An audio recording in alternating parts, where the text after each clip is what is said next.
po ng loob ng subdivision, kung hindi po yung mga katabing developments po, ay nagulat po kami dahil sa napakadaming project, hindi lamang pumilit po kundi ang project po ng ating government. In fact po mamaya, makikita po natin sa drone shots, ang bagong-bagong proyekto po ang capital po ng Cavite, tabing-tabi lamang po ng Paragon Village, mga ka-PH. Kaya congratulations po sa mga homeowners natin na naka-avail po dito. Sobrang swerte po tayo. Tapos po tayo sa inyo dahil po sigurado magtataas po ang market value ng ating property dito sa Paragon Village. Ayan mga ka-PH, excited na po kami.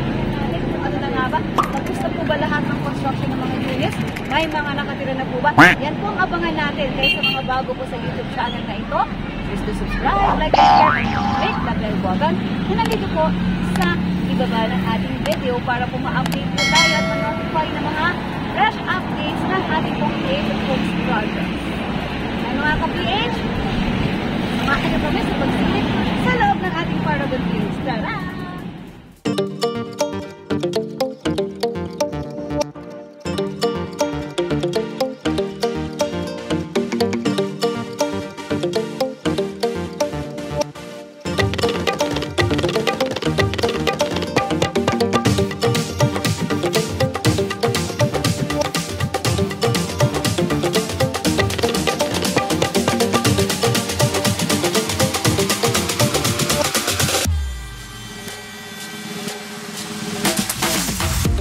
Mga ka-PH, almost completed na po talagang Paragon Village. So nakikita po natin, lahat po ng ating amenities are already built and constructed.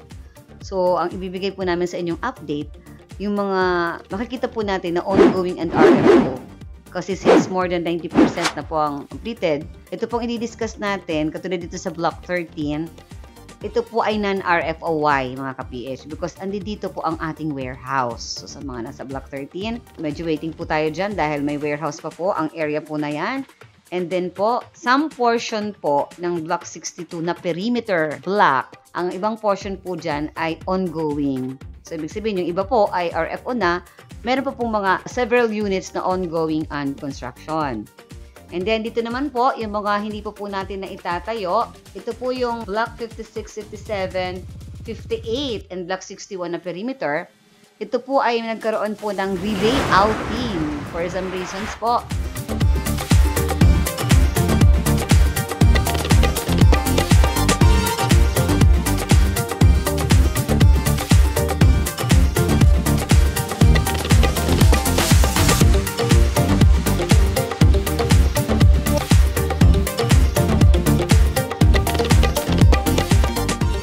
Ito nga po mga nabanggit natin ng mga blocks na ito ang medyo na-affect ng ating relay outing. Pero meron po tayong mga benefits dito sa relay outing na ito kasi nagkaroon po ng bigger open space dito po sa Paragon Village.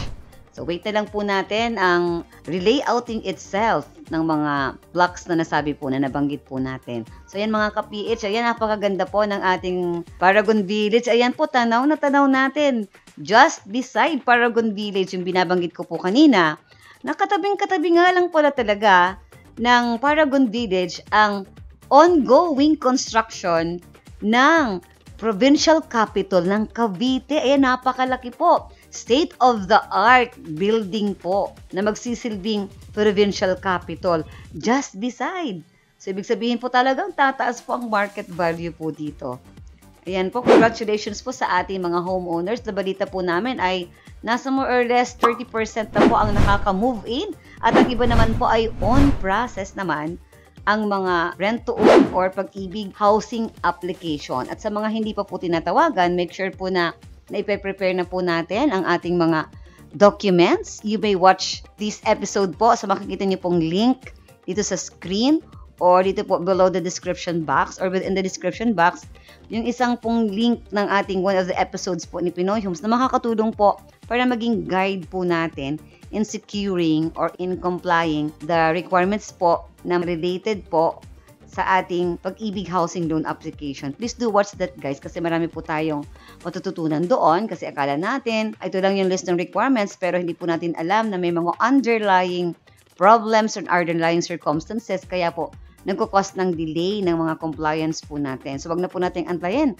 Natawagan pa tayo ng Pag-ibig staff para sa compliance. Ngayon pa lamang po, yung mga mahihirap pong i-comply or mahirap pong i-resolve, ay kailangan pong ma-address na po right away o mabigyan po natin ng pansin.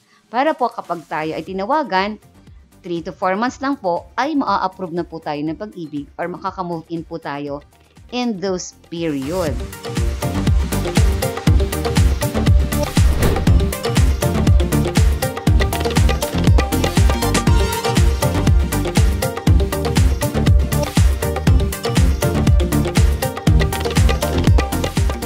Mga ka-PH, papasilip lang namin sa inyo ng konti ang ating mga actual turnover units.